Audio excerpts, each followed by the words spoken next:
और दूसरी बात, अब हम एक बात वचन से बात करेंगे। आइए उसका मत्ती रचित सुसमाचार हम खोल करके और उसका 17वां अध्याय को थोड़ा सा 16वां अध्याय का 17वां वचन से बात करेंगे।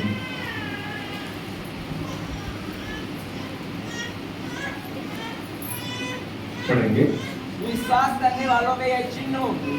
ध्यान से सुने, सबको मिला तो ठीक है, नहीं मिला तो भी ठीक है ना। ध्यान से इधर देखें, मेरी तरफ देखें, फिर से पढ़ो बेटा। विश्वास करने वालों में ये चिन्ह, विश्वास करने वालों में ये चिन्ह होंगे। ध्यान से मेरी तरफ देखिए। आप यदि विश्वास करते हैं तो परमेश्वर, आपने सुना, 5 बातों को आपके जीवन में पूरी करता है। अब दूसरी बात मैं आपको बता रहा हूं, विश्वास करने वालों में ये चिन्ह होंगे। जो लोग विश्वास करते हैं यीशु मसीह पर, उनके अंदर ये चिन्ह होंगे। हाँ, कि वह मेरे नाम से हाँ, दुष्ट आत्माओं को निकालेंगे। सबसे पहला चिन्ह, सबसे पहली सामर्थ्य, यदि आप विश्वास करते हैं तो आप प्रभु यीशु मसीह के नाम से क्या करेंगे? दुष्ट आत्माएं निकालेंगे, है ना। तो दुष्ट आत्माएं आप दूसरों के जीवन की निकालेंगे और आपके जीवन में भी वो दुष्ट आत्माएं काम नहीं करेंगे। सबसे पहला आपको जो परमेश्वर ने सामर्थ्य दिया है, वो दुष्ट आत्माओं को निकालने का सामर्थ्य दिया है। कितना भी बड़ा शैतान क्यों ना हो, आपके पास वो पावर है कि आप यीशु मसीह के नाम से उसे बोल सकते हैं और वो आपकी बातों को सुन करके वो चला जाएगा। तो पहला काम, पहली सामर्थ्य जो विश्वास करता है उसके अंदर, वो दुष्ट आत्माओं को निकालेगा। किसके नाम से? यीशु मसीह के नाम से। आगे नई नई भाषा बोलेंगे, नई नई भाषाओं को बोलेंगे। हाँ, सांपों को उठा लेंगे। सांपों को उठा लेंगे। इसका मतलब ये नहीं है कि आप आज जाइए और सांप को ढूंढिए उसको उठाने के लिए, नहीं। सांपों को उठा लेंगे, इसका मतलब ये है कि विपरीत परिस्थिति यदि आपके जीवन में ऐसी दिख रही है कि जहां पर आपको अब सांप को बिना उठाए समस्याएं बढ़ जाएंगी, तो वहां पर परमेश्वर आपको सांपों को उठाने के लिए सामर्थ्य देता है। मैं आपसे कहना चाहता हूं, यदि ऐसी परिस्थिति आपके जीवन में है कि जब सांप आपके करीब है या सांप आपके परिवार में आपके बच्चों को डसने ही वाला है और आपकी नजर उस पर पड़ गई, तो आप सीधे उसको पकड़ सकते हैं, उससे कोई आपको नुकसान नहीं होगा। ये बाइबल कहती है, मैं नहीं कह रहा। और परमेश्वर का वचन झूठा नहीं है, परमेश्वर का वचन 100% सत्य है। आप सांपों को उठा लेंगे। हाँ, और यदि वे प्राणनाशक वस्तु भी पी जाएं, और यदि विश्वास करने वाले जो लोग हैं, हम सबकी बात नहीं करते, यदि प्राणनाशक वस्तु, यदि धोखे से कोई उन्हें जहर दे दे, जहर उनके जीवन में सूट नहीं करेगा, वो बच जाएंगे, वो नहीं मरेंगे। उनको मालूम बस होगा कि किसी ने मुझे जहर दिया है, बाकी वो मरेंगे नहीं। क्योंकि परमेश्वर का वादा है कि विश्वास करने वाले के अंदर ये चिन्ह होंगे। मैं कई प्रभु के दासों को जानता हूं, मैं उनसे मिला हूं, जिनको किसी ने धोखे में जहर दिया और वो नहीं मरे, वो बच गए, परमेश्वर ने उन्हें बचा दिया। तो यदि वो प्राणनाशक वस्तु भी पी जाए, तब भी उनको कोई नुकसान उससे होने वाला नहीं है। आगे, वे बीमारों पर हाथ रखेंगे, वे बीमारों पर हाथ रखेंगे और वे चंगे हो और वे चंगे हो जाएंगे। Hallelujah, hallelujah. अब मैं आपसे कहना चाहता हूं, यदि आप विश्वास करते हैं, मेरी बात ध्यान से सुनिए, यदि आप विश्वास करते हैं तो आप यदि बीमारों पर हाथ रखेंगे तो वो क्या हो जाएंगे? चंगे हो जाएंगे, है ना। लेकिन यदि चंगा होने के लिए कोई आया है तभी वो चंगा होगा। यदि उसके अंदर विश्वास नहीं है तो वो चंगा नहीं हो पाएगा, है ना। तो आप यदि बीमारों पर हाथ रखेंगे तो बीमार क्या होंगे? चंगे हो जाएंगे। तो आप सबसे मोस्टली चीज ये है कि आपको ढूंढना, आपके घर में, आपके परिवार में जो बीमार व्यक्ति हैं, आप उनके लिए प्रार्थना करो। समझ रहे हैं? आप उनके लिए दुआ करो, उनके ऊपर हाथ रखो और ये वचन को कोट करो। आप समझ रहे हैं मेरी बात को? वचन को कोट करो। प्रभु यीशु, आपने अपने वचन में कहा विश्वास करने वालों में ये चिन्ह होंगे, तो दुष्ट आत्माओं को निकालेंगे नई नई भाषाओं को बोलेंगे, सांपों को उठा लेंगे, प्राणनाशक वस्तु भी पी जाए तब भी कुछ हानि नहीं होगी, बीमारों पर हाथ रखेंगे और वे चंगे हो जाएंगे। प्रभु यीशु मसीह आपके कहे हुए वचन के अनुसार आज मैं इस बीमार व्यक्ति के ऊपर हाथ रखता हूँ, हाथ रखती हूँ, और मैं आपके सामर्थ्य नाम से इसके जीवन में चंगाई को रिलीज करते हैं। अब दुआ कीजिए, आप करके देखिए, है ना, आप करके देखिए ना। कर्म बिना विश्वास अधूरा है। आपने विश्वास तो किया तो कि प्रभु बीमारों को चंगा करता है, लेकिन आपने कभी चेक नहीं किया ना, आपने कर्म कभी नहीं किया, आपने किसी के लिए दुआ नहीं किया, है ना। आप उसके लिए दुआ करो। हो सकता है एक बार आपकी प्रार्थना से चंगा नहीं होगा, 2 बार शायद नहीं चंगा होगा। आप प्रार्थना करते रहो ना, एक न एक दिन वो चंगा हो जाएगा, है ना। किसी पेड़ को आप काटते हैं तो क्या एक ही घाव मारने से वो गिरता है? बोलिए बोलिए, एक कुल्हाड़ी मारने से कितने लोग पेड़ को काट लेते हैं? नहीं काट पाते ना, फिर दूसरी भी मारते हैं, तीसरी भी मारते हैं, चौथी भी मारते हैं, पांचवी भी मारते हैं, है ना। हमारे और आपके जीवन में यदि इस प्रकार की कोई समस्या है, कोई बीमारी है, कोई परेशानी है आपके पड़ोस में, सामने वाले के अंदर, आपके परिवार में, तो आप उसके लिए नित्य दुआ करें, रोज दुआ करें। आप एक घाव रोज मारिए, एक दिन वो पेड़ के जैसी, पहाड़ के जैसी जो समस्या है वो एक दिन क्या हो जाएगी? खत्म हो जाएगी। एक दिन वो समस्या टूट जाएगी, एक दिन वो समस्या गिर जाएगी, लेकिन उसके लिए रोज आपको क्या करना है? रोज एक कुल्हाड़ी मारना है, रोज एक घाव मारना है ना। अब जिनके खुद के जीवन में समस्या है, ध्यान से मेरी बात को सुनिएगा, जिनके खुद के जीवन में समस्या है, आपको क्या करना है? अब मान लीजिए दूसरा व्यक्ति आपके लिए प्रार्थना नहीं कर रहा है, दूसरा व्यक्ति आपकी समस्याओं पर कुल्हाड़ी नहीं चला रहा है, तो क्या आप ऐसे बैठे रहेंगे साधारण? बोलिए, आप लोग बोलिए, क्या आप लोग ऐसे बैठे रहेंगे साधारण? नहीं बैठेंगे ना? क्या करेंगे आप लोग? रोज आपको अपने लिए खुद कुल्हाड़ी चलाने की आवश्यकता है, रोज कुल्हाड़ी चलाने की जरूरत है। रोज आप परमेश्वर से प्रार्थना करके, परमेश्वर के सामर्थ्य नाम से आप बोलिए, आप कहिए, यीशु मसीह के नाम से बीमारी मैं तुम्हें आज्ञा देता हूं, आज्ञा देती हूं कि तुम मेरे जीवन से नष्ट हो जाओ, मेरे जीवन से चली जाओ। और फिर उसके बाद कुछ दिन तक आपको ऐसा बोलना है, कुछ दिन के बाद आपको जानते हैं क्या बोलना है, कुछ दिन के बाद आपको यह कहना है कि मैं विश्वास करता हूं, मैं विश्वास करती हूं कि प्रभु यीशु मसीह मेरी बीमारियों को चंगा कर दिया है। अब उस दिन से आपको क्या करना है? रोज आपको धन्यवाद देना है, रोज आपको ये कहना है, धन्यवाद यीशु, आपने मेरी इस समस्या को दूर कर दिया, मुझे चंगा कर दिया, है ना। जो भी बीमारी आपके जीवन में थी, आपको उस बीमारी का नाम लेकर के आपको बोल देना है कि धन्यवाद यीशु, आपने मेरी इस बीमारी को क्या कर दिया? नष्ट कर दिया। और एक दिन ऐसा समय आएगा जब आपके ढूंढने पर भी वो बीमारी आपके शरीर में नहीं मिलेगी। Hallelujah, hallelujah.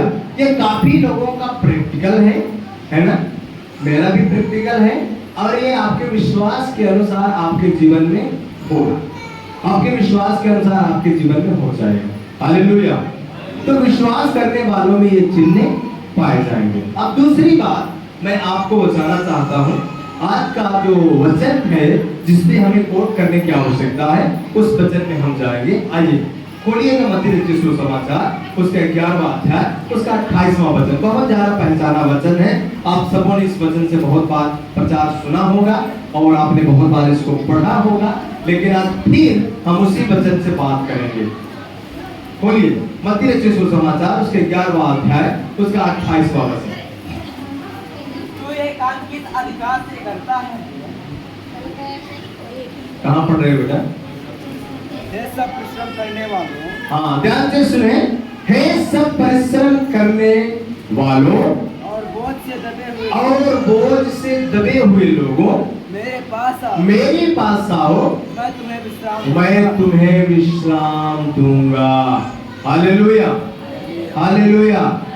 बाइबल कहती है, हे सब परिश्रम करने वालों, बोझ से दबे हुए लोगों, मेरे पास आओ, मैं तुम्हें क्या दूंगा?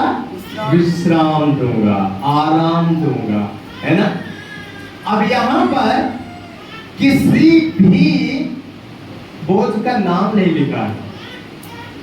कोई भी बोझ आपके जीवन में हो सकता है, चाहे वो बीमारी का बोझ हो, चाहे वो गरीबी का बोझ हो, चाहे वो नशे का बोझ हो, चाहे वो लड़ाई झगड़े का बोझ हो, चाहे वो व्यभिचार का बोझ हो, कोई भी बोझ हो सकता है। जो भी बोझ आपके जीवन में लगता है, जिस भी बात को लेकर आप बहुत ज्यादा चिंतित हैं, जो बातें आपको बोझ लग रही हैं, तो आप उन बातों को लेकर के प्रभु यीशु मसीह के पास जाएं, है ना। और प्रभु यीशु मसीह से कहिए, प्रभु मेरा बोझ यही है। प्रभु यीशु मसीह ने आपको बुलाया है कि आप मेरे पास आओ, मैं क्या करूंगा? विश्राम दूंगा, आपको आपकी समस्याओं से छुटकारा दे दूंगा, आपकी समस्याओं से निजात दूंगा। लेकिन उसका 29वां वचन क्या कहता है? फिर से पढ़े। मेरा जुआ अपने ऊपर उठा, मेरा जुआ अपने ऊपर उठा लो और मुझसे सीखो, क्योंकि मैं नम्र और मन में दीन हूं। हालेलुया। अब यहाँ पर प्रभु यीशु मसीह आपको बुला रहे हैं कि मेरे पास आओ, मैं तुम्हारे बोझों को ले लूंगा। दूसरी बात में प्रभु यीशु मसीह कह रहे हैं, मेरा जुआ अपने ऊपर उठा लो। अब ध्यान से सुनिएगा मेरी बात को। प्रभु यीशु मसीह अपना जुआ आपके ऊपर लाद नहीं रहे हैं। प्रभु यीशु मसीह ने आपको एक फ्रीडम दिया है, एक स्वतंत्रता दिया है, और प्रभु ने कहा कि मेरा जुआ अपने ऊपर उठा लो। समझ पा रहे हैं मेरी बात को? समझ पा रहे हैं, नहीं समझ पा रहे? हेलो हेलो हेलो, समझ पा रहे हैं मेरी बात को? यीशु मसीह ने कहा मेरा जुआ अपने ऊपर उठा लो। जुआ का मतलब यह है कि प्रभु यीशु मसीह ये चाहते हैं कि अपनी मर्जी से, अपनी स्वेच्छा से तुम मेरे अधीन हो जाओ। परमेश्वर का वचन कहता है, परमेश्वर के अधीन होकर के हमें शैतान का क्या करना है? सामना करना है ना। और तब हमारे और आपके सामने से वो क्या होगा? भाग निकलेगा, है ना। तो इसलिए सबसे मोस्ट चीजें हैं, प्रभु यीशु मसीह ये बताना चाहते हैं कि मेरा जुआ अपने ऊपर उठा लो। इसका मतलब ये है कि मेरे अधीन हो जाओ, है ना। आज मैं आपसे कहना चाहता हूं, आज जितने भी मसीह लोग समस्याओं में पड़े हुए हैं, जितने भी मसीह लोग परेशानियों में पड़े हुए हैं, वो इसलिए परेशानियों में हैं, इसलिए समस्याओं में हैं, क्योंकि वो परमेश्वर के अधीनता में अपने जीवन को बिताना नहीं चाहते। Hallelujah, hallelujah. क्योंकि परमेश्वर के अधीन वो रहना नहीं चाहते। बाइबल कहती है, परमेश्वर के बलवंत हाथ के नीचे दीनता से बने रहो, उचित समय में वो परमेश्वर तुम्हें उठाएगा। लेकिन परमेश्वर के बलवंत हाथ के नीचे कोई दीनता से बना रहना नहीं चाहता। और जितने भी लोग समस्याओं का सामना कर रहे हैं ना, उनके जीवन में क्या नहीं है? परमेश्वर की अधीनता नहीं। वो परमेश्वर के अधीन नहीं है। परमेश्वर के अधीन उनके जीवन में कोई भी बातें नहीं पाई जाती, कोई भी बातें परमेश्वर के अधीनता में नहीं है। प्रभु यीशु मसीह ने कहा मेरा जुआ अपने ऊपर उठा, है ना। जुआ का मतलब ये होता है अधीनता, है ना। हम सब जानते हैं, जब बैल को जुए के अंदर नाद दिया जाता है तो बैल उस जुए के अधीनता में चलता है, तो जुए के अधीन वो काम करता है ना। दूसरी बात, आप बताइए, जो बैल उस जुए के अधीन नहीं चलता, तो उस बैल को मार पड़ती है कि नहीं पड़ती? बताइए, पड़ती है कि नहीं पड़ती? अब ये बताइए कि मान ली खेत जोतत में यदि बैल बाँव कर दी तो सड़क से पहला मारा रहेंगे नहीं मारेंगे? सही है गलत? राकेश भैया गलत तो नहीं बोल रहे हैं, है ना। जिनके पास खेती है, आप तो बैल वाला हाथ आप चलाए हैं? हाँ, भैया को पता है ना, थोड़ा थोड़ा मैंने भी चलाया है ना। तो जितने लोग बैल वाला हाथ चलाए सबको पता है कि यदि मर्दा भाव कह दे तो का पहले तक पैना मारा है ना। एक पैना जो ठीक से ना चले तो दूसरा पैरा पड़ा दे रहे। उसी प्रकार यदि आप यीशु मसीह के जुए के नीचे आप आए हैं और यदि फिर भी आप यदि गड़बड़ी करना चाहते हैं तो आपके जीवन में समस्याएं आए, परेशानियां आएगी। समझ रहे मेरी बात को?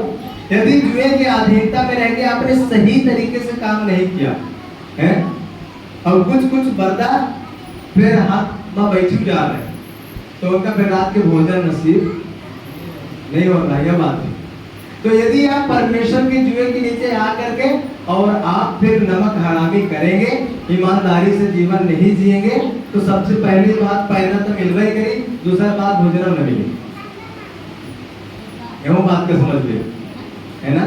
इसलिए परमेश्वर के अधीनता में जीना सीखिए। जो बैल पूरा दिन सही तरीके से ईमानदारी से मेहनत करता था, खेत जोतता था, रात में उसको उसका जो स्वामी है बहुत प्यार से हाथ उसके पीठ में से हिला करके और उसको अच्छा खाना देता था, खरी मिला के भूसा देता था। ऐसे लोगों को मैंने देखा है, बैलों को तेल भी पिलाते थे, है ना, अच्छा भोजन उनको खिलाते थे, तेल भी पिलाते थे, अंडा भी पिलाता मैंने देखा है, बैलों को अंडा लोग पिलाते थे। क्यों पिलाते थे? क्योंकि वो अपने स्वामी के प्रति ईमानदार है। अब आप मुझे बताइए कि जब आप मनुष्य होकर के जानवरों की इतनी चिंता करते हैं तो क्या आपका परमेश्वर आपकी चिंता नहीं करता? या आपकी चिंता नहीं करेगा? बताइए मुझे, बोलिए ना, क्या आपकी चिंता वो नहीं करेगा? तो क्यों नहीं करता आपकी चिंता? बोलिए ना, क्यों नहीं करता आपकी चिंता?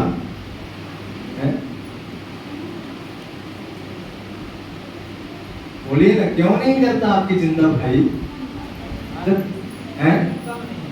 क्या नहीं है?